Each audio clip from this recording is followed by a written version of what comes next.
The really important number for me is 820. I said there's 819 players played before me, and at that stage there was about 225 players who played after me.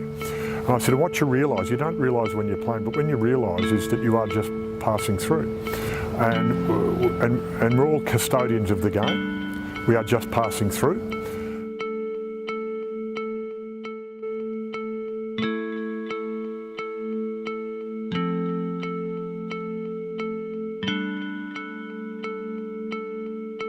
It was my dream to play football for Essendon. I'm not sure when I was young that if I really thought I could do that. And I always remember, I think it was George Aegis, my under-13 coach, has said, Simon, we're running around at training and he's trying to get the blokes motivated and doing this and this and this. He said, Simon, you're probably good enough to play league footy.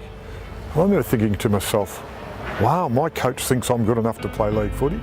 So that's when your mindset changes. Because when I was a kid, I couldn't get under 11s I couldn't get a kick, and then I started to get better and better. I was the last kid picked on the school footy team. Well, not even that, in the school football game at lunchtime. I'd be the last kid picked because I was just so awkward. But I wanted to play footy with my friends, so I just kept working it. And about under 13, this was a realisation, or that's when the dream came true that maybe I could play league footy. When I came to Essendon, they didn't have a draft. You're in a zone, so I was in the Essendon zone. And anyway, he turned around to me and said, Simon, do you want to come to training? Now this is 15 and 10 months. What do you reckon a 15-year-old 10 months says, can I come to training at Essendon? Of course I did. So I went down to training after Christmas and then played 16 games in the seconds, and the end of that season I think I got 6 out of the last 9 games in the seniors. And I think I'd never trained when I was under 17s at St Christopher's. I didn't train. I didn't need to. We had 21 blokes maybe to pick from for 20 positions. I was the biggest bloke, so I was always going to get picked. So I didn't understand what hard training was. And I went down to Essendon, and all of a sudden you go, oh my God, this is what training's about. And that was when it was part-time. So I was still at school. So you went to school, and then you go to training afterwards, and somebody had to pick me up and drive me around. Jack Jones was a bloke, lovely bloke Jack, who had that job. But I think the realisation that if you wanted to be good, you saw what the other people around you were doing, and you had to work hard. I really think all the coaches over the time, I had Des Tottenham, then Bill Stevens, fantastic, Barry Davis, fantastic, and then Sheed. So each one of them pushed you a bit more to get the best out of yourself. Kevin Sheedy, have you got 2.5 hours about Kevin Sheedy? He was magnificent. He was really, I think he brought a real passion to the club. He really thought that when he came as a coach, he really didn't think we were a good side.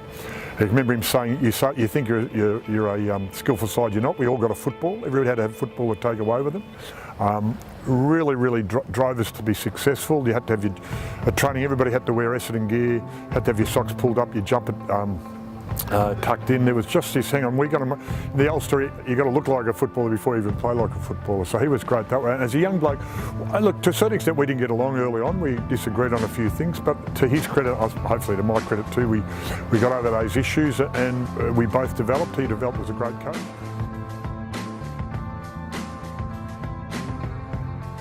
I think everybody talks about the 83, 84, 85 period.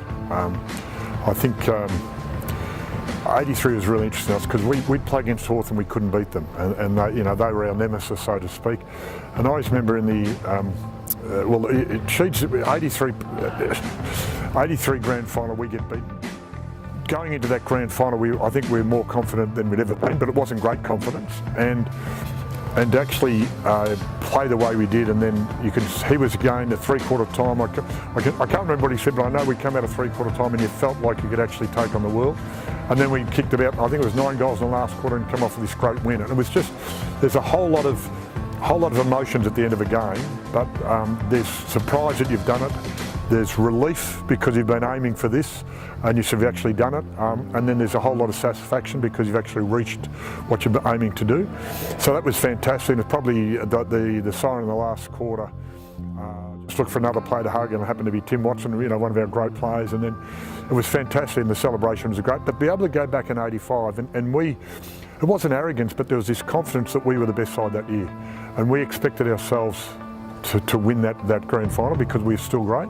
There was only 4 players change out of the 2 sides, and good sides, what they do is they win and they accept that, and then you drop one, you lose one, you go, oh, I don't like that, we're not doing that again. And you go and win, and so into that game.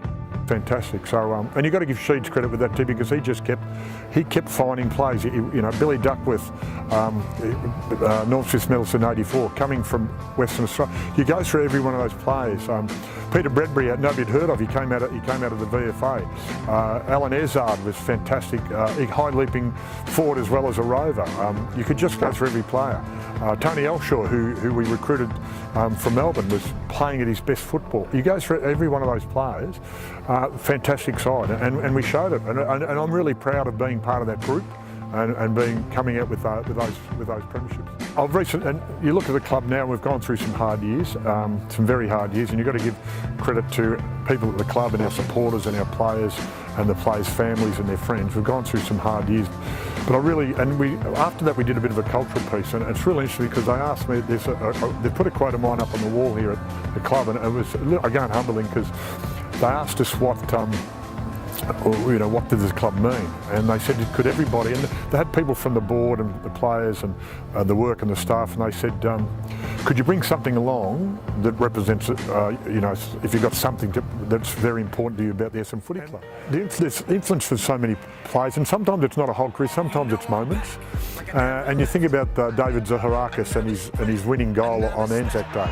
You see how that influenced the whole club. You know, it can be moments, not just whole careers. And so if you start looking at those, then there's hundreds and hundreds of those. He gets it and goes, high ball, looking for a marquee, and what about that? I heard you die twice. Said Collingwood hit the lead. Goddard good in this term. Hempel, Danaher, he's a long kick. Oh yes. Have a look at this. He's kicked a goal. He's kicked a goal. The Bombers are back in front. The Skinner. That's a great goal. He's excellent. Wonderful medal to commemorate a wonderful man, Simon Madden.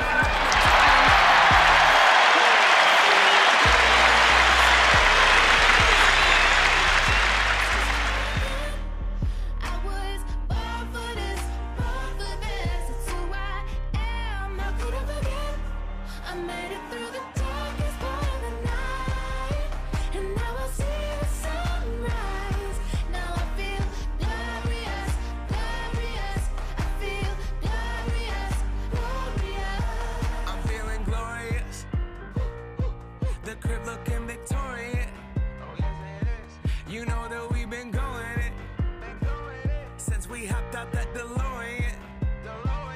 Yeah, we went on guard.